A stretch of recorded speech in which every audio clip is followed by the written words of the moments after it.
Can we please stand for the Pledge of Allegiance? Allegiance to the flag of the United States of America and to the republic for which it stands, one nation, under God, indivisible, with liberty and justice for all. Thank you.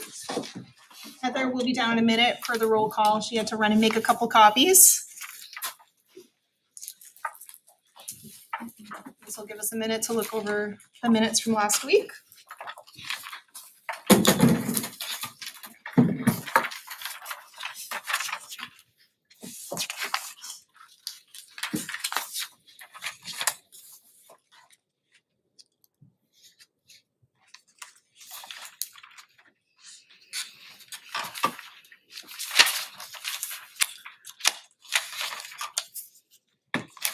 Make a motion to approve the October 10th, 2024 meeting minutes.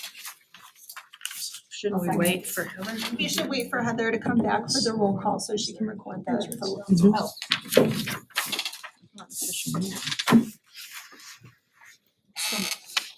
But the motion can hang out for a minute in the ether.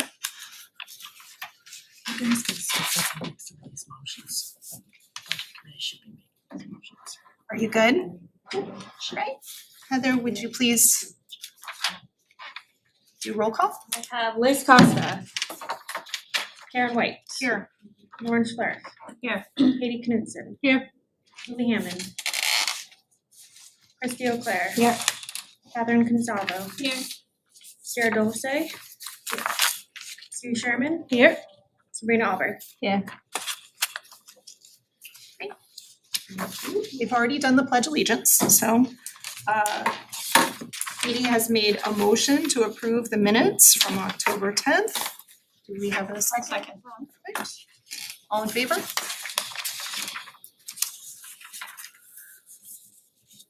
Got that, Heather?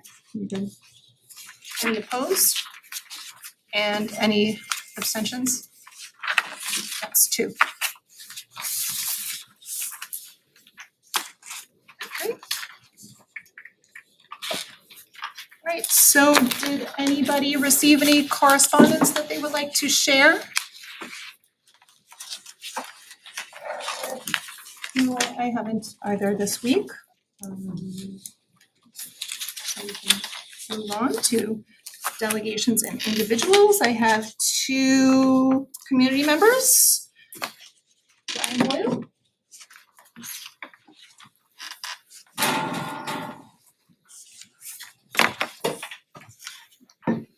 Good evening, everybody. Good evening. Evening.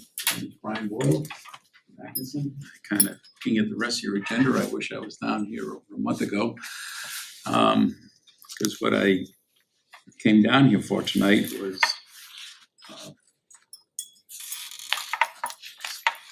trying to be proactive and help this group prepare this year's budget.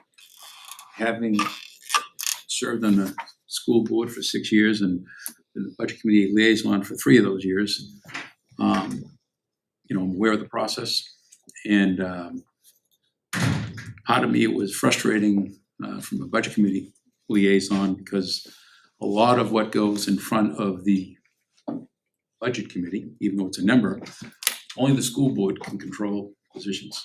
So the bulk of your budget is salaries. So, I mean, I know there's a bunch of department heads behind me that give up their nights to go over that portion that this committee will review and have input on. That being said, I think I think everyone in this room is aware of what happened this past year with some kind of record surplus. And it's all going back to the taxpayers, which is a good thing. But all kidding aside, it never should have happened. How it happened to me is totally irrelevant. I'm more proactive on this group of individuals as they prepare a budget to get in front of the voters this year, to prepare a budget that doesn't generate a $16 million surplus. I took the opportunity, I had an invite from superintendent about a month ago. He reached out to myself and Dr. Farah. And Dr. Farah, who has she likes to put it, a real job now, was unavailable during the day, so I came down and had a nice meeting with the super. And the first part of the meeting was about outstanding performance contracts in the performance lease. There's approximately $12 million left in that. And quite honestly, I didn't remember quite a bit of them, so I gave my input on what that was, and I took advantage of the superintendent's time while I was there to talk about the budget. Last year, Timberlane and provided, from what I understand, all its services, courses, athletics, music, transportation, you name it, everything was provided. And the district spent just over $75 million. In the school board packets last week, the CFO, Maria, gave I saw Sue in the parking lot, I would have killed to have this thing when I was on the school board. A 10-year expenditure plan showing trends, breaking down Timberlane from 2013 to 2024, which is, I would think this group would be very interested in seeing what that is. So this group has a different role than the school board. The school board has one employee, superintendent of schools. Mr. Boyle, I'm sorry to cut you off, but we do have a time limit. Could you give me 2 minutes, because Yes. this really isn't much here. Is that, could you? Make a motion to waive. Thank you. Let him Second. finish. I'll Thank you. second that. Thank you. Thank you.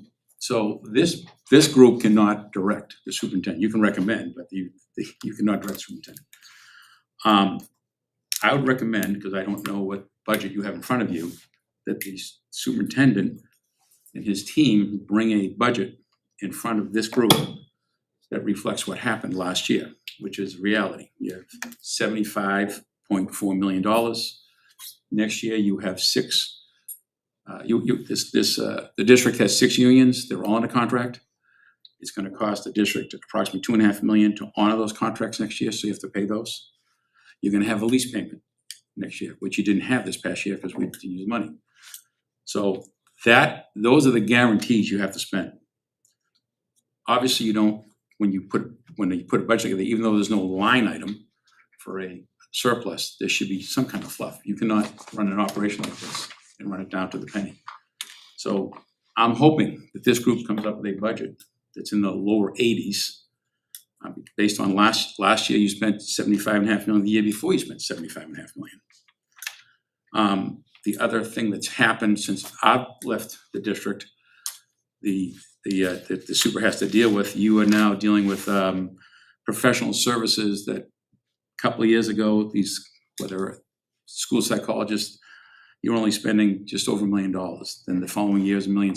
Last year was $3 million. That's probably the reality. It's got nothing to do with Timberlane. That's probably the reality in public education. That again is part of your $75.4 million. So I came down here tonight just to put in some friendly encouragement to say, I hope that this board doesn't lose sight of that and try to get a budget that it hits the voters in that low 80s. Because my average year was $2 million, between $2 and $3 million. There was one year, Sue and I were together, we had a $4 million surplus and we lost our minds for $4 million. You know, what happens, happens. And I don't really care how it happened. I just want the boards to be aware, just from a previous person who sat not in chairs as nice as these, because I had the old chairs. But to make, just make you guys aware that this is what's going on, and I think that your constituents would appreciate to see a budget come in a lot less than last year's budget. That's it. Thank you for the extended time. Thank you, And Brian. thank you for coming. Yeah. And we have one other community member, Mary Ann Springer. My speech has a table attached so that you should have a copy. So if you can hand these down.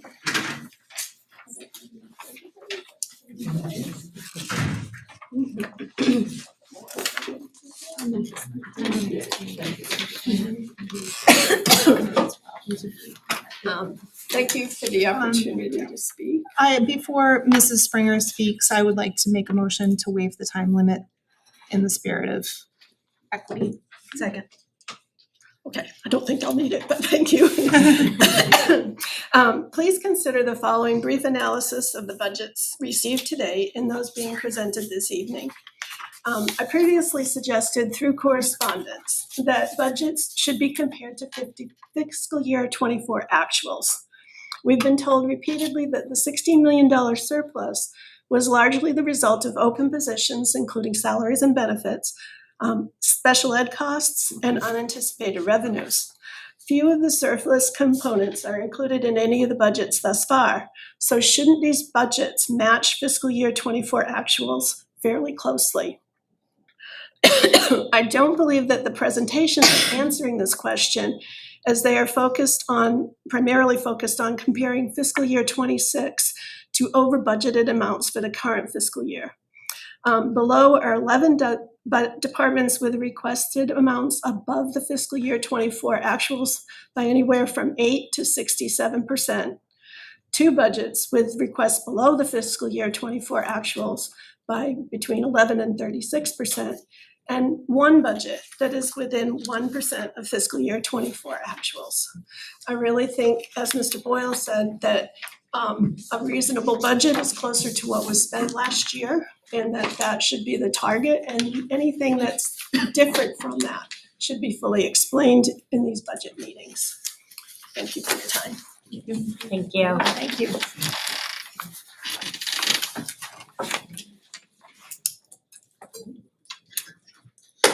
Administrative report. Thank you for that.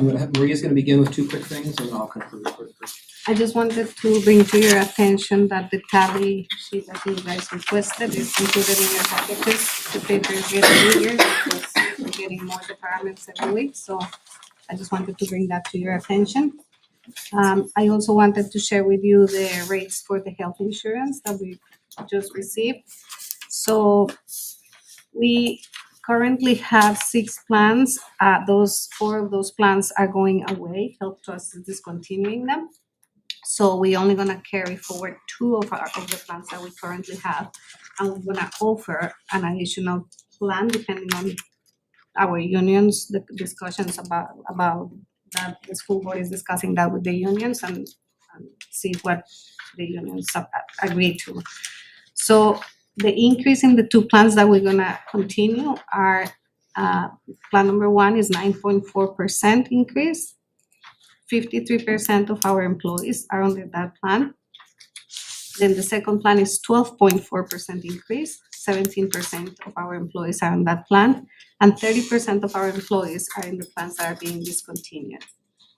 The variance between the 2 existing plans and the new plan that we are hoping to propose varies from minus 6.2% to 26% increase. So depending on what that 30% of employees choose, it can vary from minus 6% to 26% increase. So it's very hard for me to budget that because I don't know what plan those people, those 30% are gonna choose. So I just gonna go with assumptions that people are gonna go with one plan or the other, but it's just hard to know what 30% of our employees are gonna choose for insurance.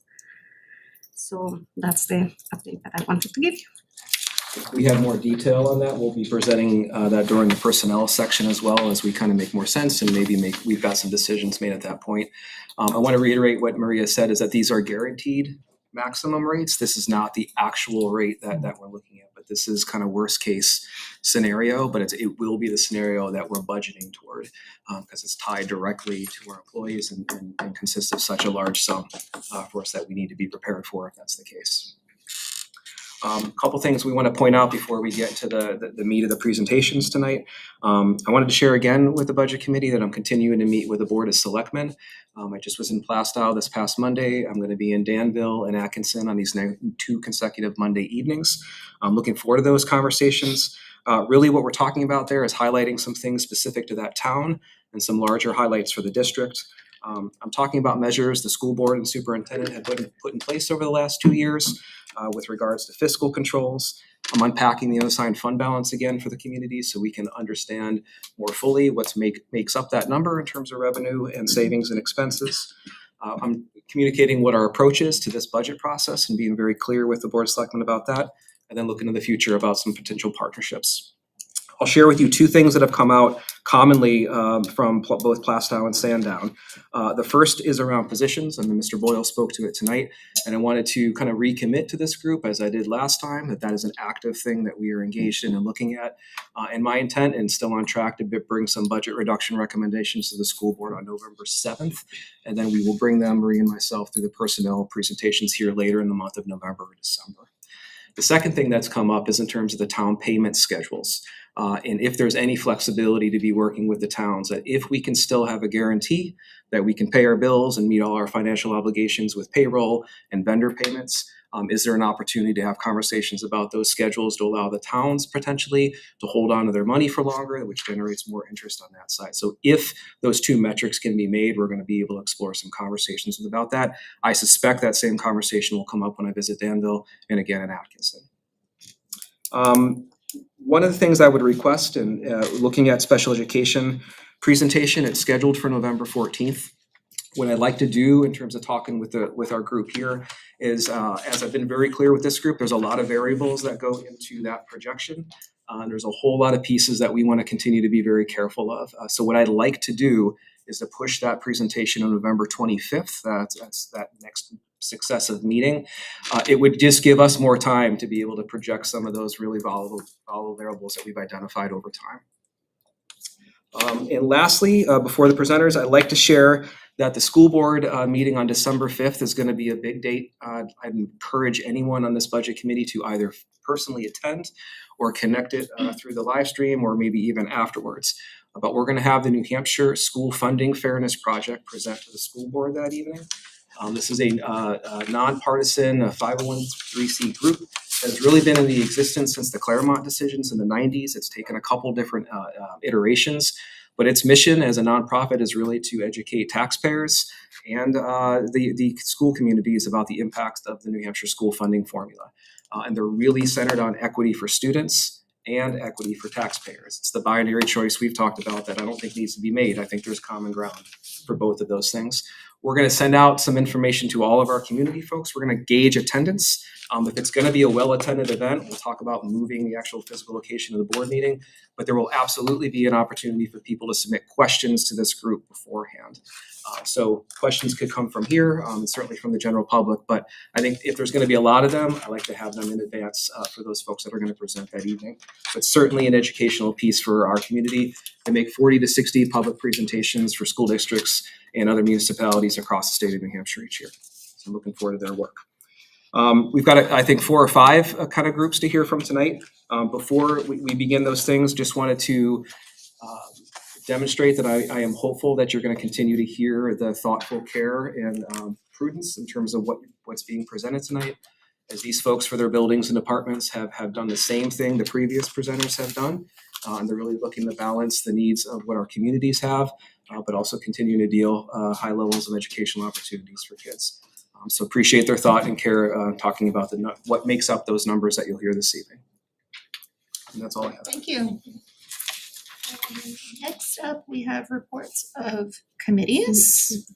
Oh, sorry, Sue. Karen, do you need a motion to take under consideration or move the special ed as requested by Justin to the 25th suggest on our that. calendar? So I'm going to Probably make a a good motion idea. that we move the presentation to the 25th of November to accommodate a better understanding, just a little bit more time.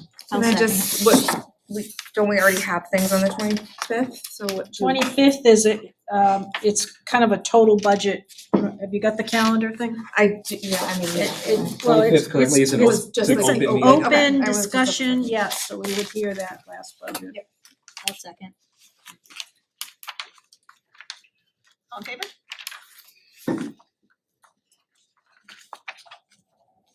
Any opposed? Any abstentions? You good, Heather? All right. Reports from committees, anything from the school board tonight? No, Mr. Krieger covered everything pretty well. Again, I'll reiterate this board over the past 2 years has been harping on wanting to make the budget more palatable and look for anything that was over budgeted for. Positions are definitely one of the big ones, and our administration has done a really good job of looking at things. And again, we're looking to make those cuts to come back here. So, but other than that, that's it. Any other committee meetings since our last meeting, CIP, capital improvement, anything? Just give an update on CIP. They've got the projects that they want to bring forward, and they'll be on target to present at that next meeting for us. Right? All right, that brings us to new business, and on deck is Mr. Angelo Fantasia.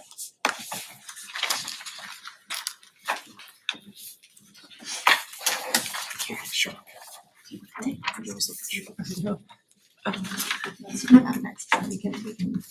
you, everyone. In looking at the athletic department budget proposal, what I'd like to do is I'll just start off with the numbers, the actuals and the voted and proposed, and then I will go back and highlight some budget drivers for the athletic department. So for FY '24 actual, it's 420-65599. For FY '25 voted, it's 468-90638. And then for FY '26 proposed, it's 476-63300, with our variance in athletics being $7,726.62. Looking deeper into the athletic department budget and the budget drivers, we've highlighted a few of them here. Under high school game expenses in that line, you'll see a 4% increase of $4,650. Where that increase comes from is the 2 storage containers that you see at the outside the track area to house the new track equipment. That is being, we rented it for this year. We may need to rent it again for next year. So that's projected in there for storage, and then a 3% increase in the police detail coverages. So that's where that line changes. In terms of athletic replacement equipment, with both the middle school line and the high school line, the combined decrease will be 32% or $6,023. And what that's attributed to is the middle school line will decrease by $10,300. We previously budgeted for this year a middle school wrestling mat, so we don't need that for next year. In the high school line, we will increase by $4,277 for replacing the high school practice wrestling mats. But again, the decrease will be $6,023 in that replacement line. Another decreased line by 42% will be in the athletic activities line to the tune of $8,000. Because we should note that the 25-26 budget year is not a Hall of Fame year. We had our Hall of Fame ceremony this past September. It was a big success. We usually do it every other year, so it's not in the budget for next year. A big budget driver is athletic supplemental insurance. That's gonna potentially increase by 66%. $7,610. I've been informed by the district that the state costs have increased due to the lack of insurance carriers. In August, I was contacted by our business office to say that the company that we had was no longer servicing New Hampshire. So they were kind enough to find a new carrier for this year. And I will say to you, in speaking to other schools and other athletic directors, this is not just a Timberlane issue. This is a problem in a lot of different places. So that is our largest budget driver right now.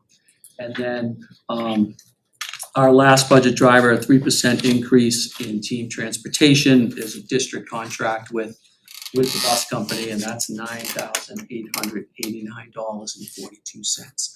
Those are, as you're looking at our budget, those are some of our increases, some of our decreases of substance. But to summarize, I would say that the insurance is a large piece. The transportation contract is a district contract. So those are really the two biggest, and with decreases in athletic activities and replacement equipment as well. And before I forget, sorry, Dean. Wasn't working anyways. I'm so glad it's you, Dean, and not me.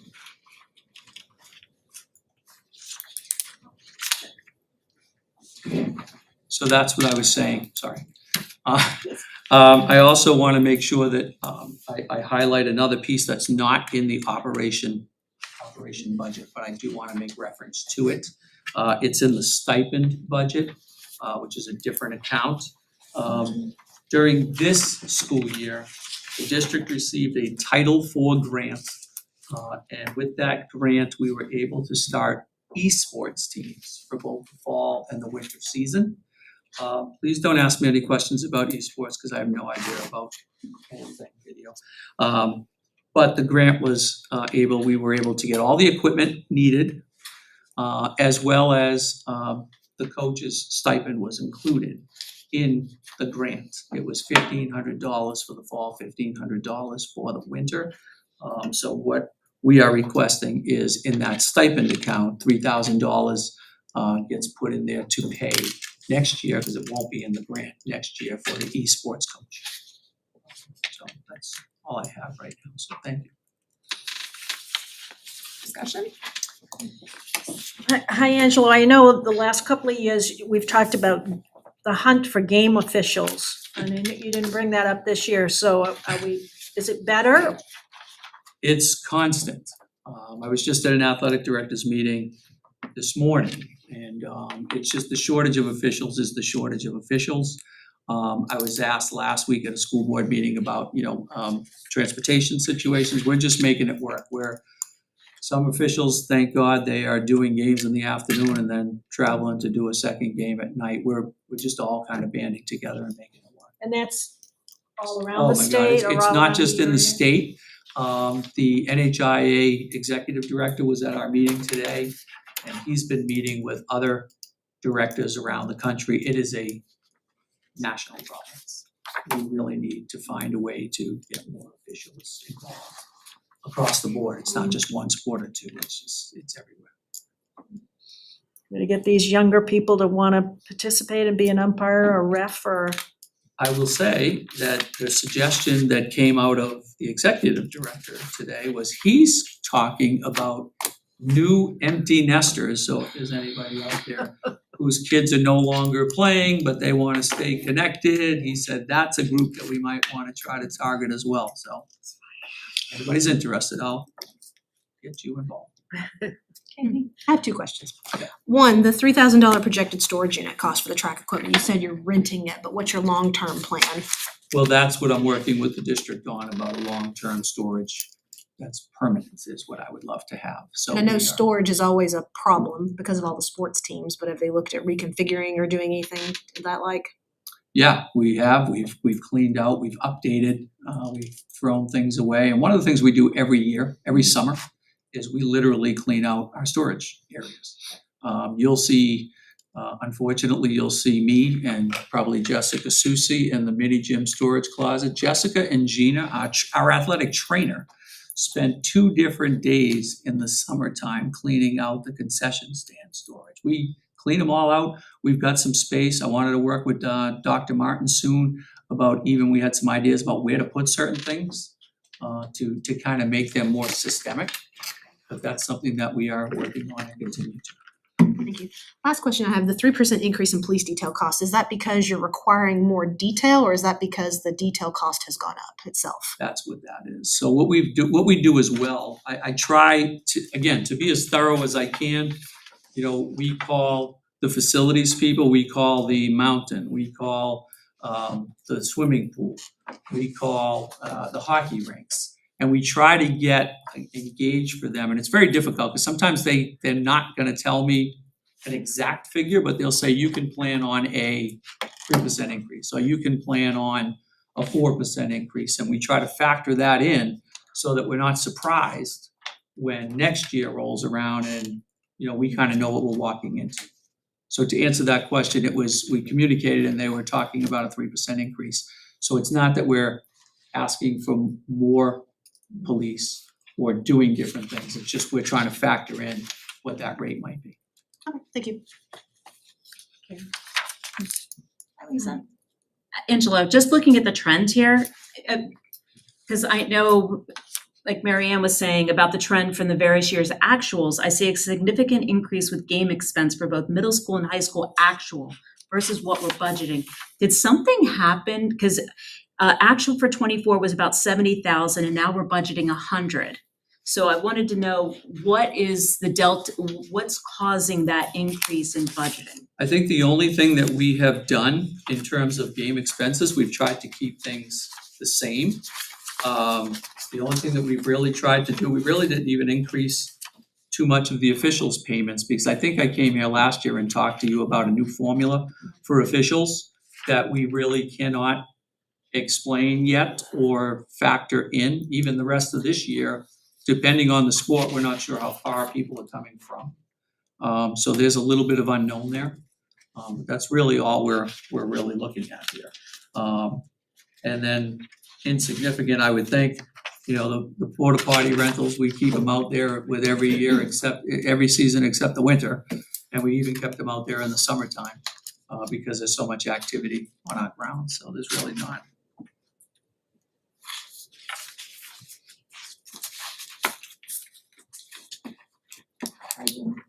Angela, I just had one question regarding the insurance. Is that a definite increase or is that the max that you see that going up? I do not deal with the insurance directly. That's more of a district piece. I'm not exactly sure. I would probably defer on that one. Yeah, so right now, so last year we had a company that we had for multiple years. That company stopped offering the athletic insurance for schools.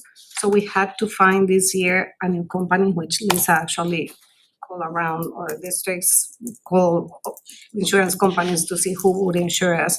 So the rate that we have right now, what we did on this one, we are trying to find something better for next year.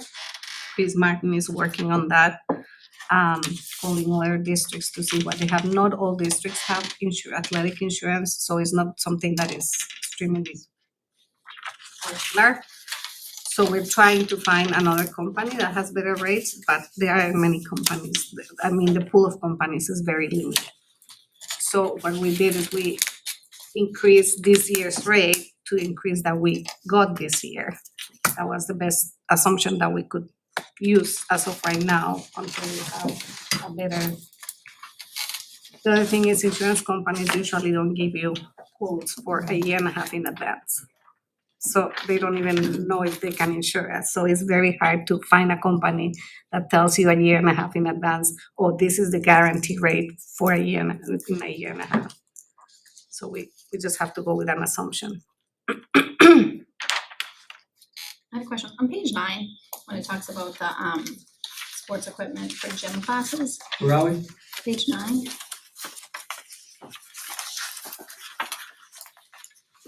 Okay.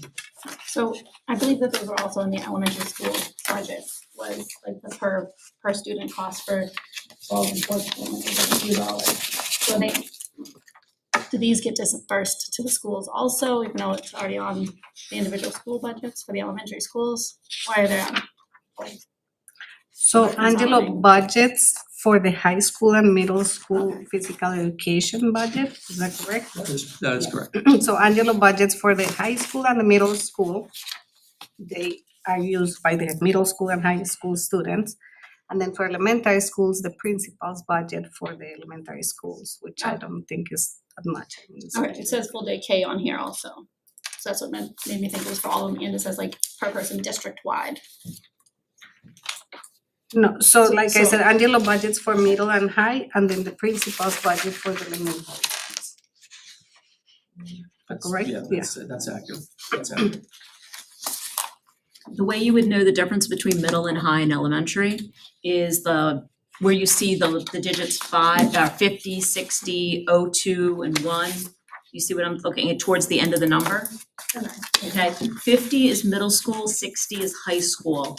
02, 08, 10, 11, and 12, they're your elementary schools. So if you look at the bottom of page 8, the last line is 02.1, that is actually Atkinson Academy. So that's how you can tell the difference with what's elementary versus middle and high.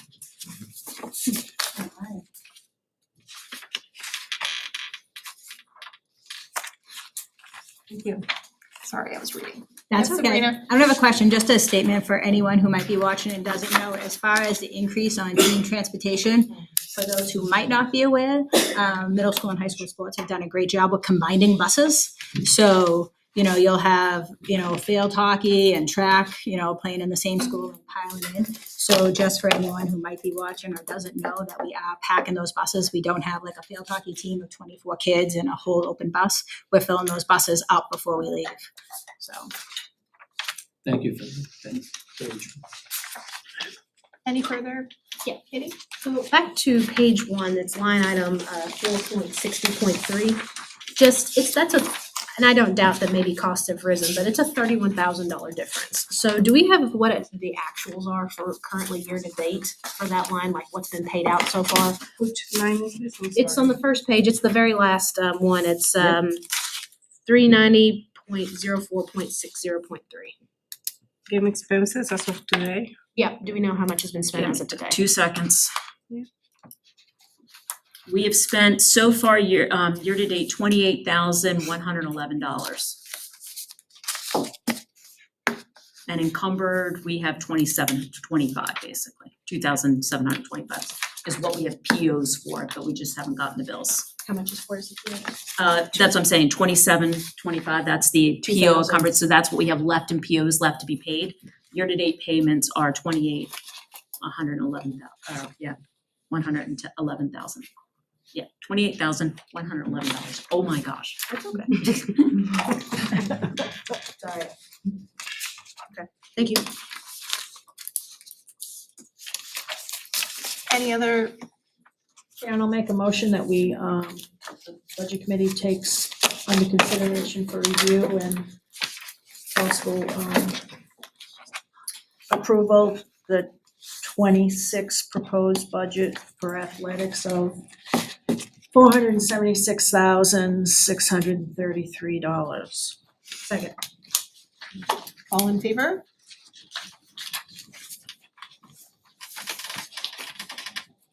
That's 9. Any opposed? Any is abstained? Unanimous. Thank you, we will consider, and thanks for coming in. Thank you very much, thank you. Okay, next. Mr. Schweiss.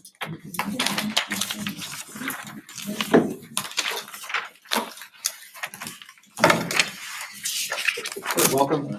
Thank you.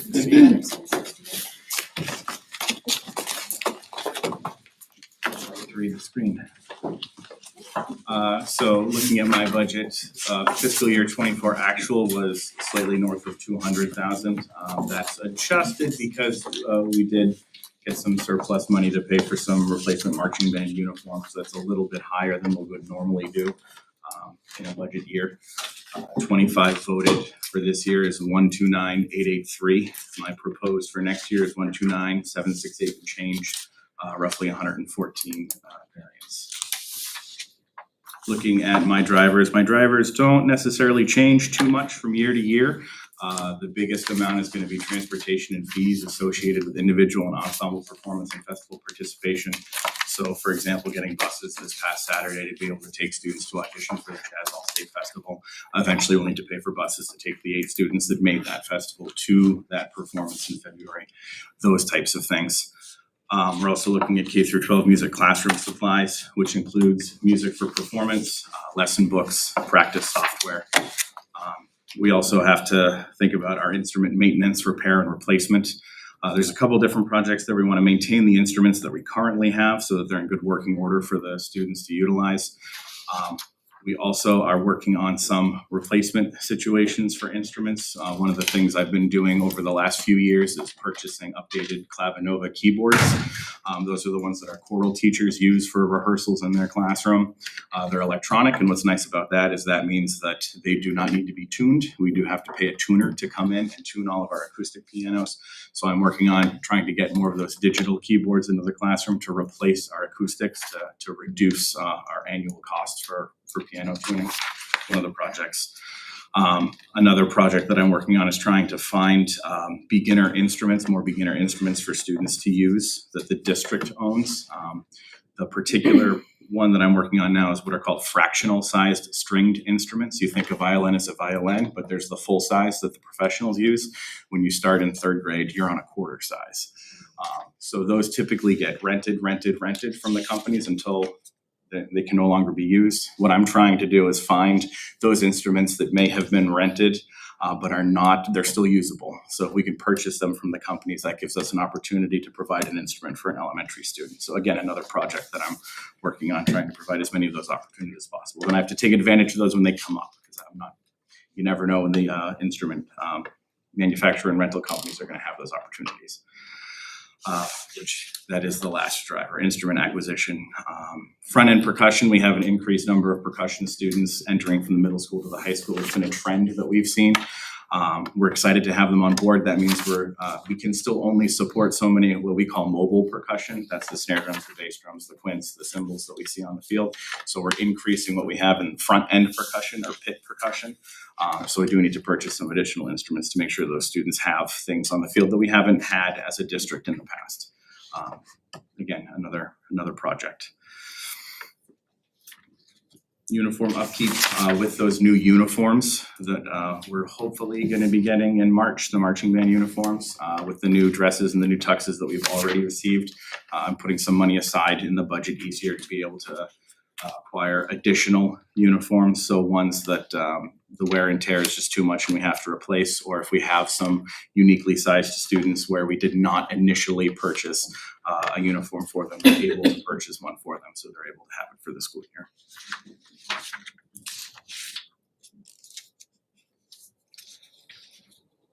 Any discussion?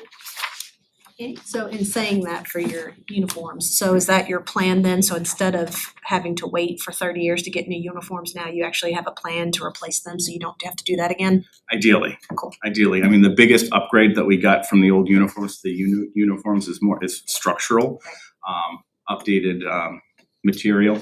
The jacket's got a little bit less of a footprint, so it's going to be more comfortable for the kids in the warmer environment. The thing that us band folk are really excited about with these new uniforms is I can't think of it, at the bottom of the pants, the hem, thank you, at the bottom of the pants, they actually have buttons, so you can roll them in and button them in, so we don't need to hem them every year from student to student. Hopefully that's going to allow them to last for longer as well. But yes, ideally, we're not going to have to come back 30 years from now and replace all of the uniforms all at once. Cool, thank you. Great. Any other questions or discussion for Mr. Schwartz? Right. I'll make a motion then that we take under review and consideration the proposed budget for the music department, 26 of $129,768.86. Second. All in favor?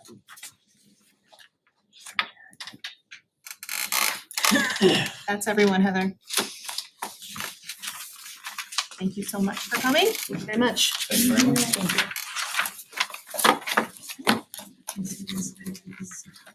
Carry on. to the middle school presentation, Mr. Mensis.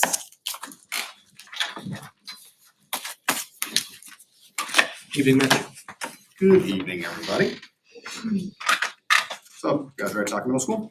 My favorite. So numbers are there, but just so we're all aware, FY 24 actual, 248, 217. FY 25 voted, 302, 815. Proposed 304, 893, with a variance of a little over $2,000. Major budget drivers for us are changes in the math resource. Information access fees is one of the biggest drivers right now for, in my opinion, education, just because we're going so much digital. Companies tend to increase their prices digitally pretty hefty every year. But this is actually a reduction because we found that the math resource we were using was getting incredibly pricey. Not just that, but it also wasn't a great match for our students. So we found an alternative that our staff have enjoyed, the students are enjoying better, and at like a tenth of the price. So that was a huge win for us, and we started utilizing that this year. The needing new classroom furniture, real simple, is that some of our chairs, desks, those things break down and they only get more expensive. So you see that 11% increase in needing to replace those things as they're breaking. And the beginning of field trips for the team building is something we're very excited about the middle school. We have found such great success for anyone who's had kids come to middle school in 6th grade when they come to the middle school as our melting pot experience coming from the 4 towns, is we go to Camp Lincoln for a couple days each. And the opportunity for kids to team build and bonding through activities has really paid dividends, we felt, throughout the school year. So as working with Dr. Preble and his team, our students, our house representatives, they reflected on that being such an integral part of the middle school experience. We thought, why not try to create that for our 7th graders? Because we mix them up in their teams again. So give them an opportunity to team build and bond together. And then, hey, 8th grade again, they're still in our middle school experience. And again, we've seen such dividends from those opportunities. We want to recreate that in different ways, but also give them a unique experience.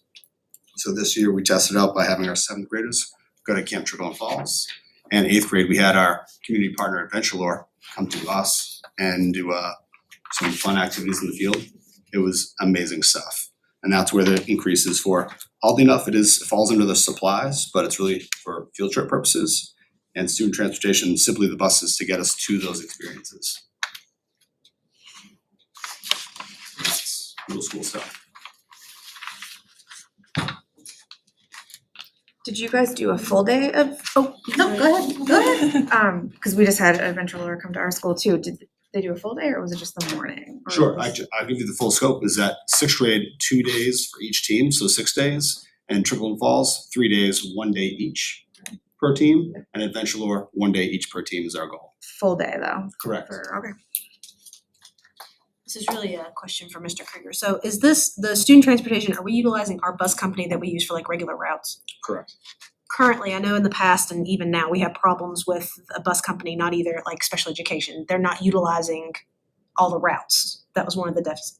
Have we looked at if they're not able to provide, they can give us something for these transportations for like the middle school and stuff like that? Cause we're already budgeting for that. We've looked and we're actively discussing it with the regional director. Oh, thanks. Any other discussion or questions? Yes. Mitch, could you share with the budget committee how Camp Lincoln has been funded prior to these pieces? Like, has it always been a district piece? Has it been shared with families? And the thinking you guys have done around that in terms of proposing this piece? Absolutely. So originally since that time I was there as a teacher and maybe even as a student, it was paid for by the families. And I think it was last year in talking with the superintendent, we said, if we really believe in this, maybe we should be taking this on as a district instead of asking our families and students, hey, welcome to middle school, let's pay for this experience. So we very purposely put that in the budget to be like, hey, we believe in it so much that we want to budget for it, so it's no longer any potential hardship on families, because it was starting to get a little bit pricey. 2 days, they feed them on the second day. So in line with that thinking as well, the reason why you're seeing the budget now is that we believe in this relationship building so much, as does anybody in education with our students, that we are trying to build it into our budget So Camp Lakeland was their first step. And now Camp Sugarland Falls and Adventure Lore, the same idea. We believe in this, we wanna support it with our dollars. Appreciate how inclusive it is, because when you expect families to pay, not all families are able to. That's right. And I can speak for my own children who have been to those camps. My son did Camp Trickling Falls this year. It was a great day. Came home with a lot of great stories and super jazzed about starting a new school year, so. The Camp Lincoln sixth grade actually liked it. I was confused about if I had paid or not though, because that changed. Yes. Yeah. I was the first one. I paid for the first 5. I was confused this time. I was gonna say, Sam was like, I swear I paid for that. Yeah, me too. So this year I was like, did I do that? Because you're supposed to pay at the end of 5th grade for the 6th grade field trip. And I remember being like, did I pay for that? And I don't remember paying for it, so. I thought that was a very positive change, and I appreciate the support as to the families who are like, oh, welcome to middle school, it's not a quick year to pay for it, so this is what we believe in. Any further discussion? Can we have a motion to accept for review and consideration the Timberlane middle school budget of proposed budget of $304,893.44. Second. And all in favor? That's everybody? One thing that I want to mention is how wonderful job the middle school does in itemizing each line of the budget. I do appreciate that a lot. It's very helpful, especially when we're doing budget to actual comparisons. We can see where the money is going, so thank you. I do appreciate that a lot. Thank you. Thank you so much. Thank you, Mitch. Okay. Next up, we have the high school presentation, Mr. Baccaresco. Welcome, John. Thank you. So the high school budget, I'll go through it and I'll give you the percentages. I also put the numbers up there so that will be easier to understand. You can see that the actual for 24, 848, 631.05. The voted on was $925, $995.60. The proposed for this year is $1,034 and $1,434,099 with a variance of $108,103.40. The numbers are there because the top two will be the entire drivers of the budget if you look at it. And this has become a yearly thing that we have to do because we are trying to understand. CTE increase in students attending Salem and Pinkerton is for $100,000. That is going to be a 59% increase. And so that everyone understands, what happened is we had 89 students in the program 2 years ago. Last year, we had, the increase came up to 113 students. And so what we did is we looked at the total cost last year of just the CTE students, not to drive them there, just the CTE students. And it's roughly about $1,846. This year, for CTE students, we will have 147 of them. Okay, so what that means, if you take the number that we're trying to go with, multiply that times 147, and that would equal out to about $379.59 is CTE students. So last year I came before this board saying we had an increase of a substantial sum, and what you're looking at last year is around 30. This year you're dealing with 34, and that is why the increase, because we are always behind. If you look at our past history in 2022, we were at 133,000 for this line. For next year, it will be 271. Okay, if we have the same numbers next year, which there is no indication that we will change, and the number of seats that Salem and Pinkerton have offered us, we take what is offered to us and give them to our students. So I truly don't have any control over this budget line. It literally is, let's get the number, multiply it times the number, and there it is. Okay? So that is the largest chunk of my variance right there.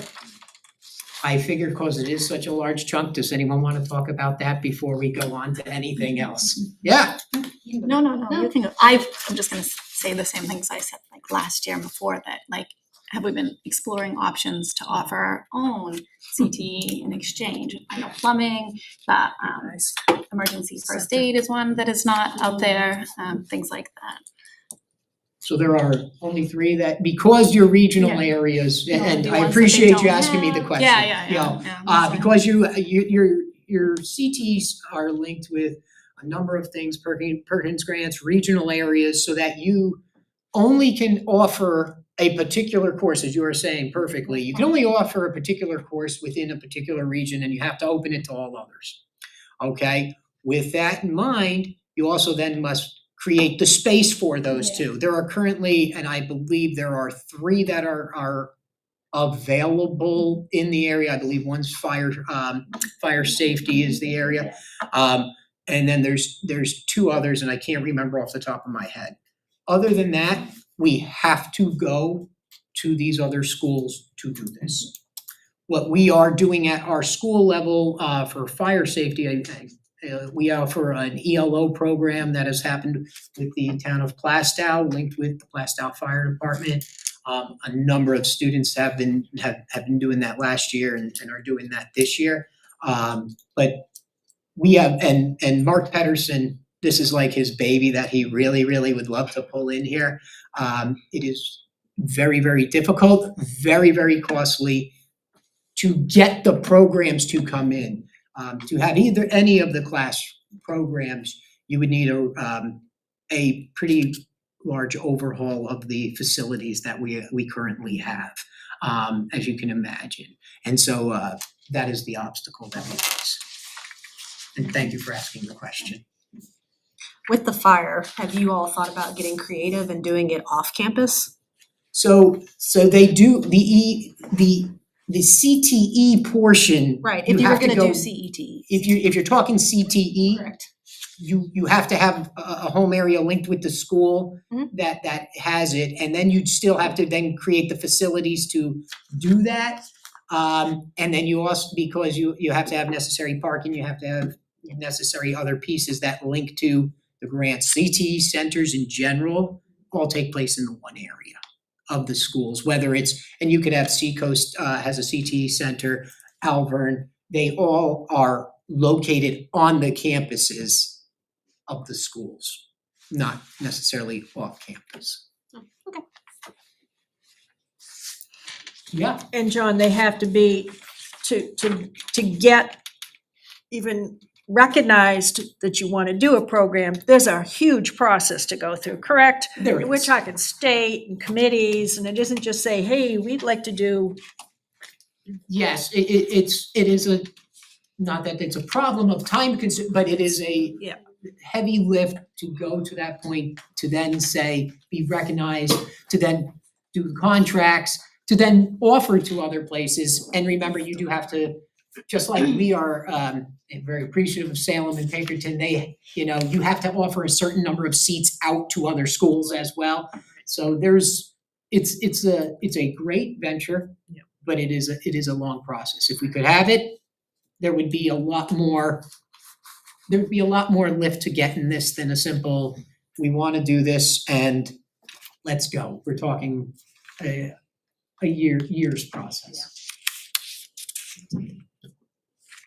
But have you thought of doing that? Because it seems like the tuition is just gonna continue to go. So have we thought about, I know it's gonna probably be a year's process, but if we did it, if the school did it, then you would also have revenue coming in.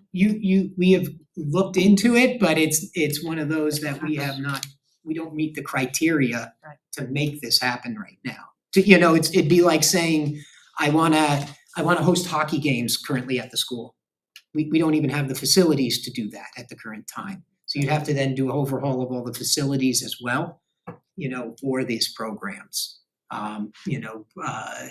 Manchester School of Technology had done this and they still had to revamp and everything, and that was their entire school was a CTE center at one time. So there's you know, if we're going to go that route, you gotta get the infrastructure in place before you can even start trying to say we're gonna bring in the revenue. There's Perkins grants, there's different grants along those lines that come up. Just a question on that.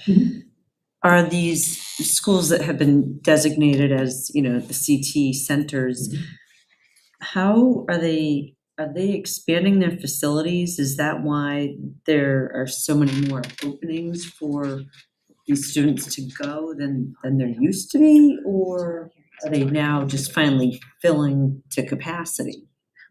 Some of them have expanded as people, Salem had a big renovation that took place, and then you have greater facilities as they did utilize. Pinkerton itself, within the past, now it's got 15 years, had 3 more buildings put in that offered more CTE opportunities. I know they did electrical, animal science, cosmetology, and things of those natures. So that the answer is some of the facilities have opened up, some of the opportunities have opened up as well.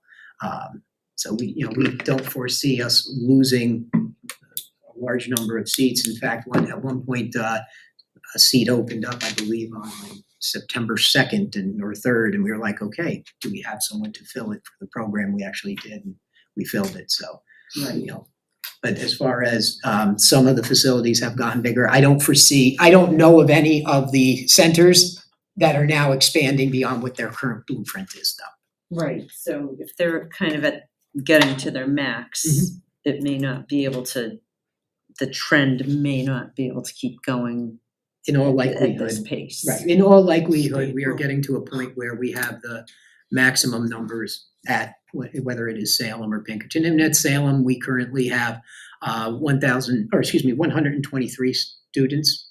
At Pinkerton, we have 24. So Salem is the center that we have the greatest partnership with. And have we had any years recent that there weren't enough seats in those programs for our children? Yes, So not every single student gets accepted. How many kids are we turning away from these programs? We're. Well, I mean, even if they're accepted, are we turning people away that qualify? There are a number of students, so like, I believe, I can give, last year, we had, there was 1 seat available at Pinkerton Academy for electrical. Okay, I think we had 9 kids who would have wanted to have gone to that. Other programs, they are filling them, and we have, 9 kids wanted and 9 kids got it. Cosmetology, I know of a couple students who didn't get that this year at Salem, so. And just to be clear with the group, about the regional agreements and how the state is set up, we can move into an area where we're establishing CTE programming here in Timberlane, but we couldn't establish any programming that's competing with the current region that we're in. So yes, we could do some pockets, and fire is certainly one of those things.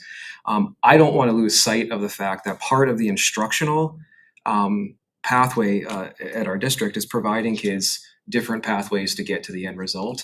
And these increased student numbers should be celebrated. Yes.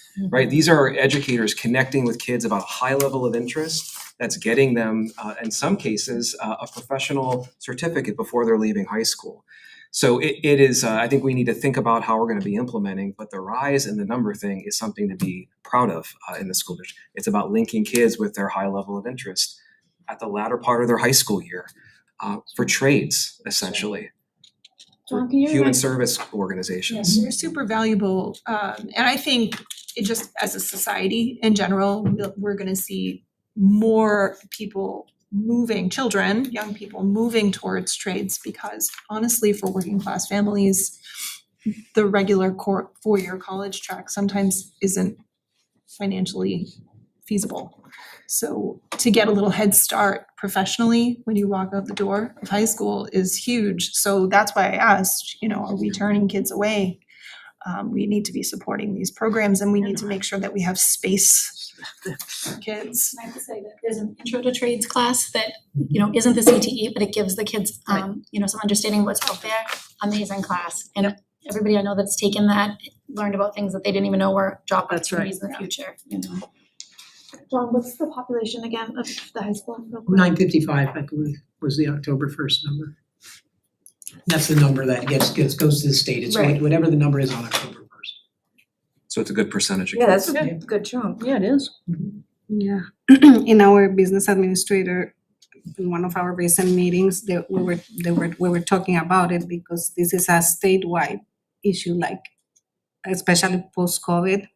The interest in participation in the trades from students has increased. I believe they said it's about 42% increase statewide. And the kids that are interested now in the trade, so which again, to Justin is it's an amazing thing happening. But I think at some point the state will have to have a better handle of what are the options, because again, why are we taking to turn out the students that are interested in something and we just don't have the option to offer them the possibility, so. Any further questions or discussions? Do you wanna make a motion? I do have, I've got 4 other There's things more. I'd love to talk about. Right. Let's go. Let me off the hook quick, but I always know that one's what happens. My second one is the LEA tuition increase to LEAs within the state.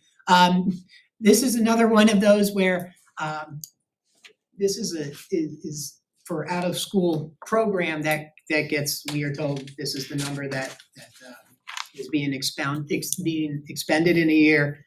Therefore, we do the math, and this is a $23,000 increase. That's a 51.5% increase. And that is in my budget, so I do have to, that is represented, but that's the other one, that's another one that comes into play. Could you And speak to yes. that, John, if I Yeah. could? That's really about best interest and manifestation educational hardship in the state, and for us forecasting how we are gonna be preparing for those requests from families. So John's correct in terms of, yes, we are giving him the numbers, what we're anticipating in the conversations we're having with families. So I'd just like to point out, that's $123,000 and my variance is actually 108. I have no control over that 123, so I think we're gonna do pretty good. There are 3 other things that we do have an increase in.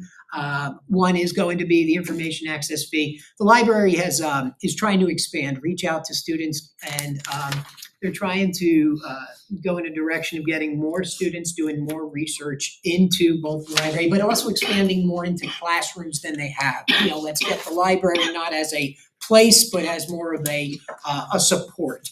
Okay, and so you know, the currently we utilize the Gale and context scale opposing viewpoints for this purpose. The cost is, as you can see, has gone up. Is going to be $5,429. That's a 14% increase. And this is something that is used from the middle school a lot. So now we are also utilizing it, kind of get that continuity going from one school to the next. I'm actually happy about this one. No, this is a 400% increase. It's other professional services. It's we implemented 2 years ago, we started a little bit with Mental Health Awareness Week. We find it to be incredibly important. I heard people talking about, you know, even Brian Boyle was talking about the needs of the students. So we have highlighted a week at the school. It is the week before April vacation. We know this is an incredibly difficult time for all students. You know, the end of the year, you're going on vacation. We've kind of outlined a week to do that. We have a number of events. They are open to both the public and to the school. We had food trucks come and celebrate things. We put on a 5K for mental health well-being of students. We also bring in guest speakers. We bring these guest speakers in. Last year we brought Ed Garrity. This year we are bringing in another one. We have been very lucky that they have given us a very good rate, but we have to start budgeting for an event like this, okay? I can tell you that the students found this to be a highlight of the year. It was something for everyone. You did not have to be an athlete to run a 5K. You did not have to be an individual suffering to appreciate what mental health was. And this was an incredibly important week, and we are seeing it. We have a committee now of staff members who are now trying to work with students to bring this so that it is a complete all school-wide supported event. And for us to support this, we have to be, getting some quality speakers, and that's what we try to do. Yes. I just want to echo in on that you just recently had, I believe it was a bullying seminar or. It was a no hate tour linked with, they had BMX riders come to the school. They put on 2 presentations, one for the seniors and the juniors, one for the freshmen, sophomores. It was a very entertaining presentation, but it also had the message of anti-bullying as well. Yeah. And that was linked with the Marines that brought us there. Okay, yeah, I thought that was a great program. What, you asked me how much that cost, that was nothing. We got that one free. Nice, good job. Those who don't know. And those effective. riders. It was, I heard It was good. very effective. If your I think. children are talking about it Yeah. and come home and say something, Yeah. then it has a level of effect, yes. The more we can get, no matter who the student is, the background, if the student is going to speak to their parents about something positive that happened at school, it's worth it. For those who don't know, the BMX folks, they stayed and had lunch in the cafeteria, and they made themselves they basically just hung up with the high school kids afterwards. So, which was a pretty cool, for the kids, right? Yeah. I can't tell you, for if you didn't get it, the number of pictures that flew through of these guys just hanging in the cafeteria with them, kind of changed the experience for them. So thank you. Thanks. And then the final one is, as I've talked about, we're trying to get the library more interactive. We're trying to get more students to get involved in the program. And we're trying to offer a makerspace where students can come together, collaborate. And so this is utilizing what was the librarian's office, library media specialist's office. She doesn't want to use that as her office. We want to allow students to have that area to now collaborate and work together. And we're trying to make it a space that they can utilize and just keep the ball rolling on getting more students into the library, more students in an area where you can utilize, reading materials and things of that nature. Again, you present it to them, they see it, they pick one up and they do something with it. And also working in the library, not just as a place of silent reading, but to collaborate and work. And this is a trend that's happening with a lot of libraries across the state. And that's a 9% increase. So those are my budget drivers.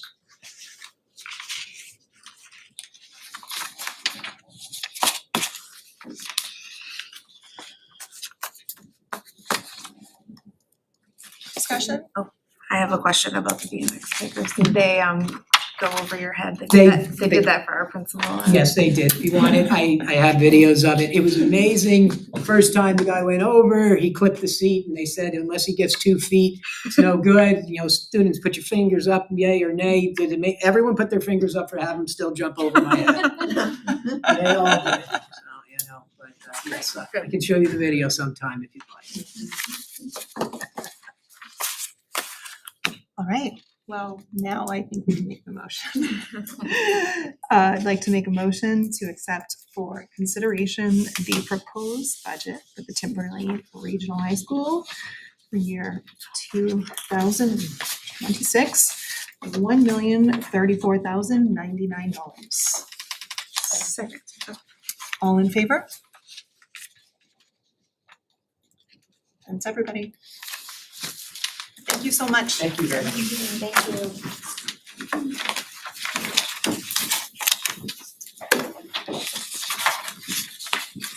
And finally, Sandy Lair.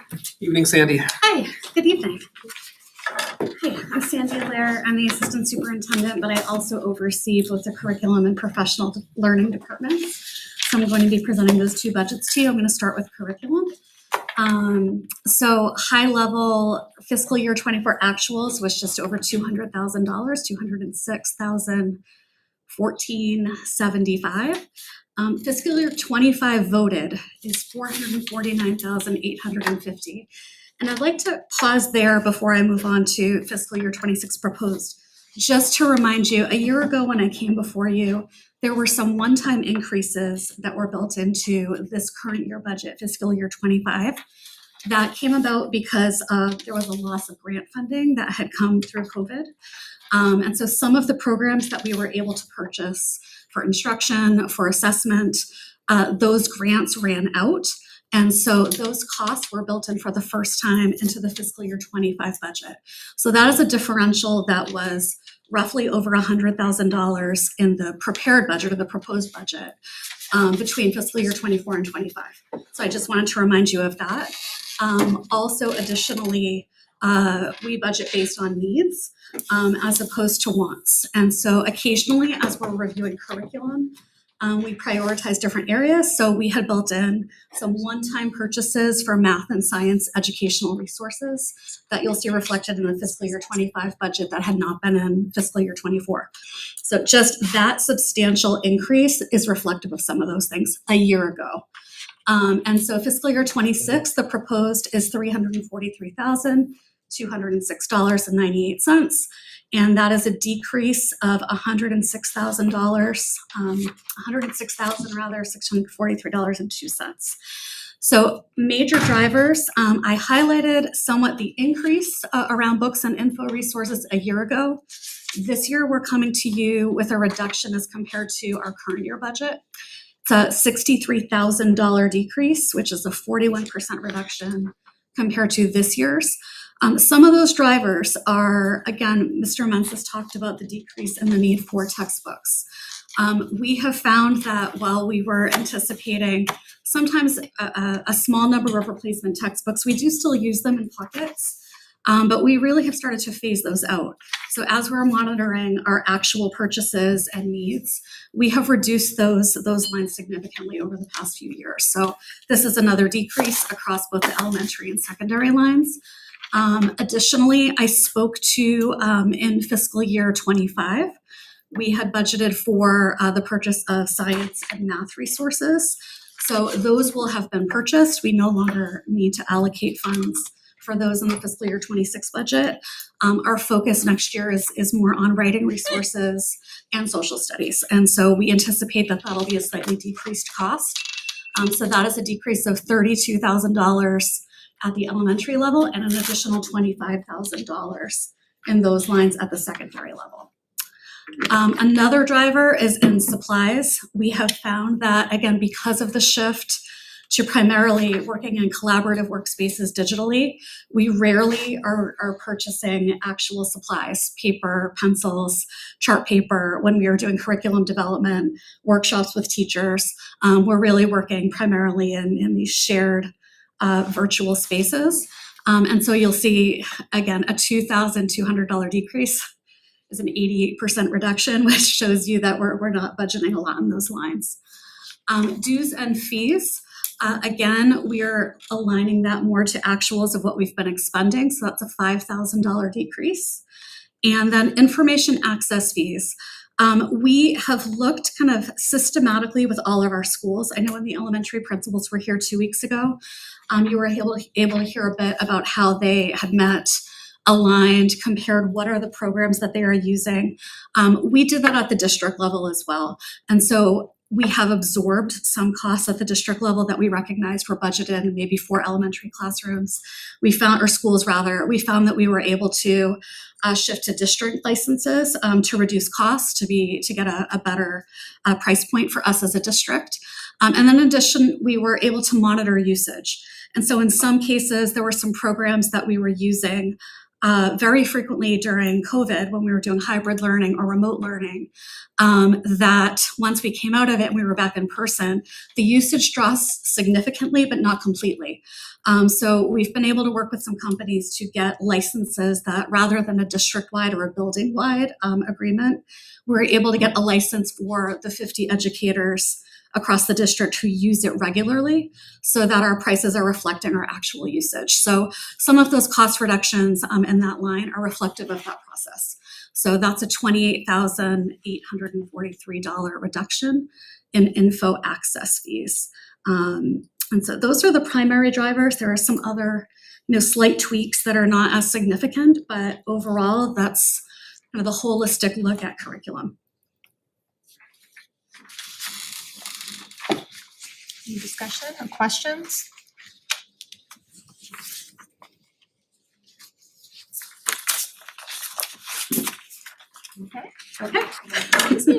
Okay, moving on to professional learning. So again, Dean will change the slide. In the professional learning budget, fiscal year 24 actual was $215,531.31. The fiscal year 25, this year's budget is $354,000. Fiscal year 26 proposed is $343,900, which is a decrease of $10,100. So primary budgets and professional learning. This budget contains both the costs associated with professional learning, contracted services, training services that are contractual based on the different collective bargaining agreements that we have with different bargaining units across the district, as well as district-driven initiatives for professional learning, our district-wide PD days, things of that nature. So the primary driver of this budget, and one of the reasons why our actuals don't often align with what you might be seeing with the voted budget, is that we have to budget based on the amounts that are allocated or itemized in the collective bargaining units.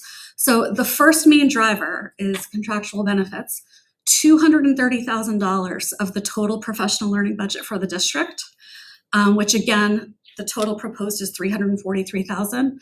So it is roughly 2/3, very rough estimate, is connected to itemized costs for contractual benefits, for course reimbursement that are credit-bearing courses, right? Our educators and administrators have the opportunity to take graduate level coursework and get reimbursed up to a certain rate for a specific amount of credits.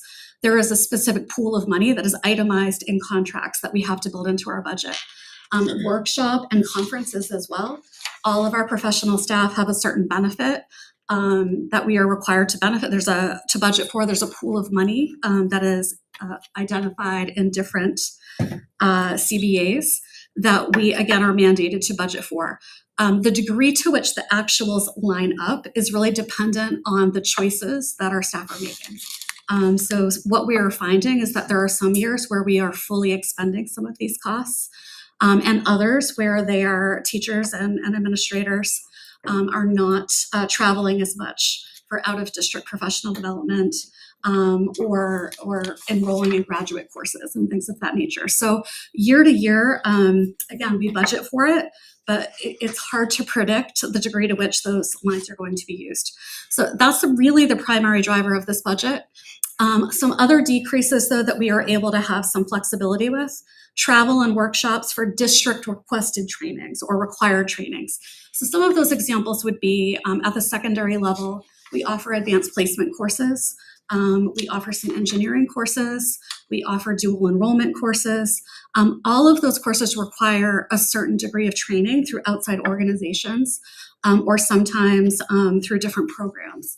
And so if we are asking a teacher to assume a certain teaching role, we ask that teacher to agree to be part of the training that's associated. And if that's the case, we pay for that teacher to register for the training. In some cases, it requires travel because those trainings are not always offered within the state. And so we compensate them because it is a district request as opposed to a professional choice-based request for their own professional growth. So we budget for both of those things. So we were able to do a spending trend analysis and really look at our actuals over the past 5 years. And while it's not as significant as some other lines, we did drop for both elementary and secondary trainings. We dropped the cost on those lines by $1,000 for elementary, 2,000 for secondary, and then looking at travel associated with those trainings as well, we dropped that by $500. Dues and fees, again, this is oftentimes, there are some years where we have requests that we fully expend and others not. So this is really connected to a trend analysis. Looking at this, we dropped that by $1,500. And then finally, professional educational services. This is bringing people in to provide training services on professional development days. And in some cases, even for our unaffiliated staff who are not part of the Timberlane Teachers Association or the Paraeducators Union, those individuals in their agreements, their letters of agreement, also have benefits for professional learning to have training. And so those lines are reflected in the professional educational services where we are oftentimes bringing people in. And so that again is $76,000, $400 of the total budget. And we were able to drop that by $4,100. But overall, again, just the primary driver is really those contractual benefits. So happy to answer any questions you may have. Julie? Sandy, I just had one question Sure. on the, just the district requested training. Yes. So if you have something that you want a teacher to be going out and getting further training on, would that then equate them to, getting an increase in salary and a designation or? Not often, because most of the trainings that are required, so for example, if a teacher were to assume an advanced placement class, right? The College Board has different trainings. They're often workshops as opposed to graduate level courses. So the increase in STEP and track is really connected to credit bearing courses. And so the district requested or trainings that we're providing the funding for do not lead to graduate credit for the most part. There might be an odd situation where there's an option for a teacher to apply for graduate credit if it's a week-long intensive professional learning experience. But for the most part, they are workshops. Which means that, can I just jump in? Sure. Which means that teachers are doing this out of their own free time and not Yes. getting paid. I just Yes. make sure we say that too. Yes, absolutely. Absolutely. And oftentimes they're happening during the summer. Yes.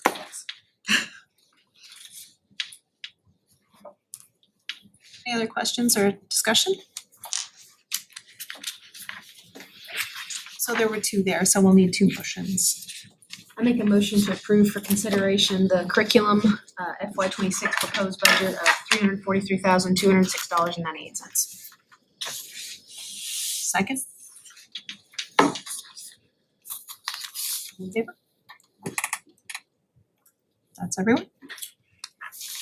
Make a motion to approve for consideration the professional learning FY26 proposed budget of $343,900.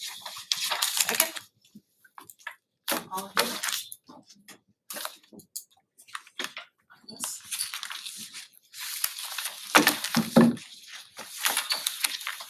Thank you so much. Thank you all. Thanks, Sandy.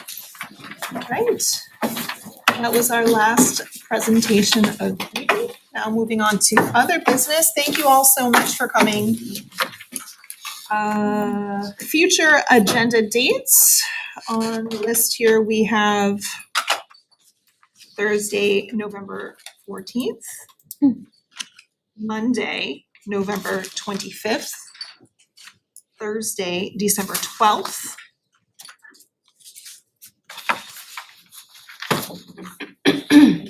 Questions around that? Yes? Not on dates, just something else when you're done with that. Yes, please. Under approval of minutes and B, amended budget committee bylaws, would you like to make a motion to table that to next meeting when Ms. Costa's here? You know what? Yes, that would be great. Let's do that. All right, I make a motion to table the amended budget committee bylaws to next budget committee meeting. Second. All in favor? It is unanimous. Great. And if I'm not mistaken, that is the last thing on our list tonight. Any final words or anything? Great, well, thank you all. Let's adjourn the meeting. Thank you. Thanks, everyone. Sure.